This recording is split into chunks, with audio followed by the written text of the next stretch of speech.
This near-death experience is from the Near-Death Experience Research Foundation. The experiencer's name is not included for privacy purposes.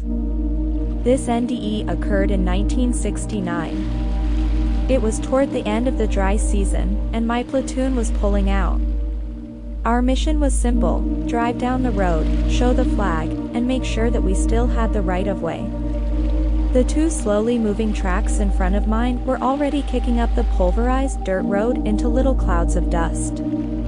Lady, the platoon mascot, trotted alongside, wagging her tail. She no longer went with us ever since a mine had blown up the track that she had been riding on. I exchanged my cloth hat for a helmet, put on my wire-rimmed sunglasses, and half-cocked the .50 caliber machine gun as we passed through the base camp gate and picked up speed. Lady stopped a few feet beyond the gate and watched us go. Our 4 tracks soon achieved a monotonous but comfortable 40 miles per hour, which created a welcome breeze. To either side of the road for mile after mile lay a gridwork of rice paddy dikes, dividing the land into tidy rectangles of various sizes. The pale yellow stubble of last season's crop failed to hide the earth in the fields. Separated by cracks an inch wide, the clay soil of the paddies had dried into flagstone-sized blocks. Although the land was flat, the fields did not extend far into the distance, but rather ended abruptly at the ubiquitous wood line. The woods were composed of thick, lush, green nipa palm and stood from 20 to 30 feet tall. From no place in the Mekong River Delta could one escape from being completely surrounded by it. Sometimes it might be a couple of miles away, and at others only a few hundred feet. It grew where the delta distributaries were, and they, like a root system, were everywhere. We controlled the larger towns and villages, the roads, the skies, the major waterways, and the rice paddies. The wood line belonged to a Charlie. With diesel engines roaring and trailing a huge, mile-long cloud of dust, the column began to approach one of the spots where the dreaded jungle wall squeezed in on the road from both sides. Instinctively, I began to watch the wood line more closely. All of a sudden, a very large anti-tank mine was command detonated 8 feet directly beneath me. I immediately knew what was happening because my track had been blown up before, just 3 weeks prior to this, and I thought to myself, here we go again. I was catapulted upwards along with everyone and everything else. People, dust, weapons, ammunition, helmets, and C-ration boxes formed an expanding inverted cone with myself in the middle. On the journey upward, external time decelerated. The rates of the rotations of all of the objects surrounding me rapidly decreased in an apparent violation of the law of conservation of angular momentum. I was fascinated by the unnatural ever-slowing gyrations of the bodies of my comrades and wondered, is this the end? Are we all dead? At the apex of my trajectory, time stopped completely, and an inexplicable calm descended. The state of consciousness that then prevailed was as to the normal waking state as the normal waking state is to a dream. Whatever it was peaceful, omnipresent, omniscient, and absorbed everything into an indivisible whole. The entire universe, past, present, and future, collapsed down to a single center upon which everything depends for its existence. It is that which does not change. It is the light of pure consciousness which illuminates all things. It is the ultimate meaning of the enigmatic biblical passage, the light of the body is the eye. If therefore thine eye be single, thy whole body shall be full of light.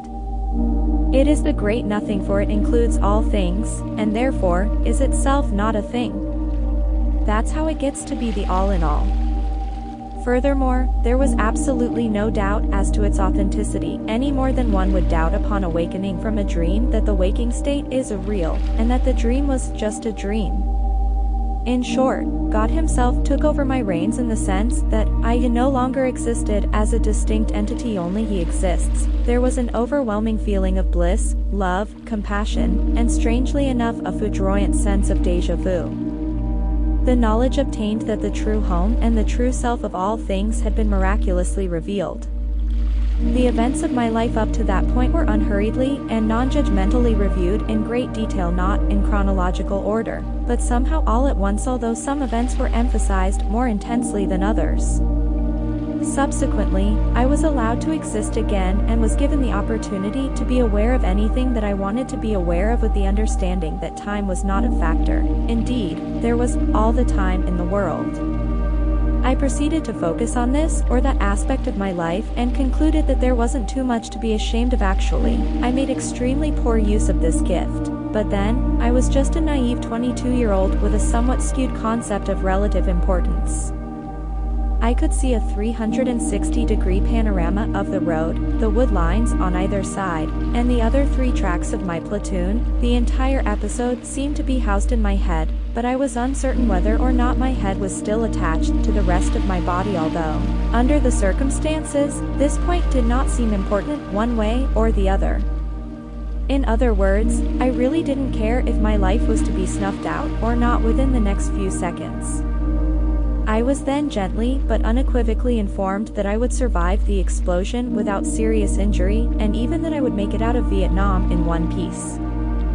So, selfishly, I turned my attention to the immediate situation and very calmly and deliberately concluded that I should stay conscious so as not to drown in 2 inches of rice paddy water, stay loose so as to break as few bones as possible, and roll away from the track so that it wouldn't crush me to death if it tipped over. Only after my mind had run out of things to decide on did time start to rush back in. The transcendental state of consciousness terminated, and I reverted back to the normal waking state. I could see the ground about 20 feet below me and began to fall towards it. I was left with an intense feeling of awe and well-being. Ever since, I have been convinced with a conviction that precedes even my conviction that 2 + 2 = 4. That God is for me. It is no longer a matter of faith or belief, but rather, one of knowing for sure because I have seen him as he is.